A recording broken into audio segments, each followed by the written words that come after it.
সুপ্রিয় দর্শক আসসালামু আলাইকুম, কেমন আছেন আপনারা? নিশ্চয়ই ভালো আছেন। আজকের ভিডিওতে আপনাদের সবাইকে স্বাগত জানাচ্ছি। আজকে আমি আপনাদের সাথে শেয়ার করব নর্মাল ডেলিভারি যদি হওয়ার হয় তখন সেক্ষেত্রে নবম মাস থেকে মায়ের মধ্যে অবশ্যই এই 4টি লক্ষণ দেখা যাবে। মিলিয়ে নিন আপনার মধ্যে এই 4টি লক্ষণ আছে কিনা। বাই দ্য ওয়ে, মূল ভিডিওতে যাওয়ার আগে একটা কথা বলি, আমি আমার চ্যানেলে pregnancy related, specially normal delivery related অনেক ইম্পর্ট্যান্ট তথ্য ভিডিও আকারে শেয়ার করে থাকি। এই তথ্যগুলো আমার পার্সোনাল এক্সপেরিয়েন্স ও আমার ডক্টর সাজেশন থেকে নেওয়া। তাই আমার চ্যানেলটিকে যদি একবার আপনারা ভিজিট করেন তাহলে আপনারা আপনাদের প্রশ্নাতীত মনের অনেক প্রশ্নের উত্তর পেয়ে যেতে পারেন। আমন্ত্রণ জানাবো আমার চ্যানেলটিকে একবার ভিজিট করে দেখার। এবারে চলুন মূল আলোচনায় যাওয়া যাক। আমি শুরুতেই বলেছি আজকে আলোচনা করব যদি নর্মাল ডেলিভারি হওয়ার হয় তখন সেক্ষেত্রে মায়ের মধ্যে নবম মাস থেকে এই 4টি লক্ষণ দেখা যাবে। দেখুন, আমরা সবাই জানি যে সিজারটা হচ্ছে প্রি প্ল্যান। এখানে আগে থেকে ডাক্তার আপনাকে বলে দেবে কবে, কোন সময়, কোন দিন সিজার হবে, সেই মতে আপনি একটা প্রিপারেশন নিতে পারবেন। কিন্তু নর্মাল ডেলিভারিটা সম্পূর্ণ একটা ন্যাচারাল প্রসেস। এটার প্রতিটা স্টেপই ন্যাচারালি সংগঠিত হয়। জোর করে, চাপ দিয়ে, ঔষধ দিয়ে, ডাক্তার দিয়ে কোনো মতেই সম্ভব নয়। এটা প্রাকৃতিকভাবে আপনার সাথে হবে।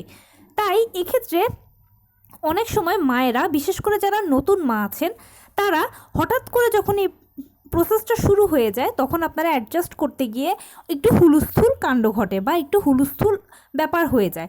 তো আপনাকে যেন এই হুলস্থুলির মধ্যে পড়তে না হয় সেজন্য আজকের এই ভিডিওটা।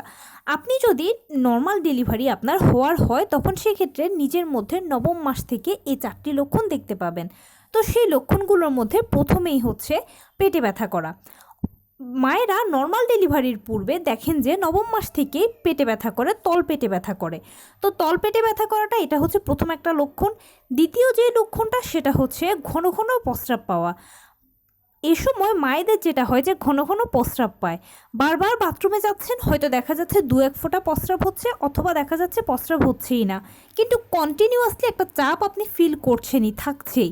এটার কারণ হচ্ছে এখন আপনার বাচ্চার পজিশন সেফালিক হয়ে গেছে, মানে তার মাথাটা নিচের দিকে চলে গেছে, আপনার যৌনাঙ্গের দিকে চলে গেছে।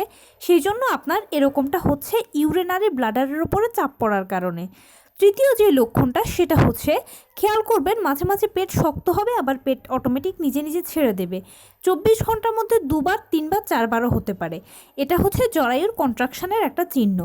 চতুর্থ যে লক্ষণটা সেটা হচ্ছে ফলস পেইন আসা। এ সময় আপনার ঘন ঘন ফলস পেইন আসবে। ফলস পেইনটা কোমরের দিক থেকে শুরু হয়ে পেটের কাছে আসবে, পায়ের নিচ দিয়ে চলে যাবে।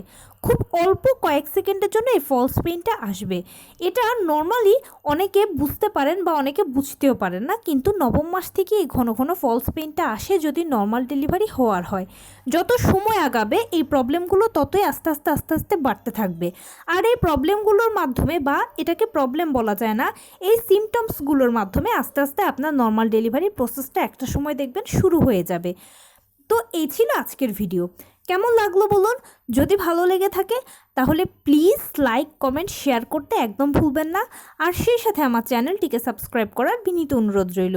পাশে থাকা বেল আইকনটি ক্লিক করে দেবেন যেন আমি ভিডিও আপলোড করার সাথে সাথে আপনারা নোটিফিকেশান পেয়ে যান। এছাড়া যদি কোনো প্রশ্ন থাকে কমেন্টসে জানাবেন, আমি রিপ্লাই দেব। প্লাস যদি কোনো পরামর্শ থাকে যে কোন বিষয়ের উপরে ভিডিও বানালে আপনারা উপকৃত হবেন সেটাও জানাবেন। আমি আপনাদের পছন্দের সর্বোচ্চ প্রায়োরিটি দেব। ভালো থাকবেন, সুস্থ থাকবেন। আসসালামু আলাইকুম।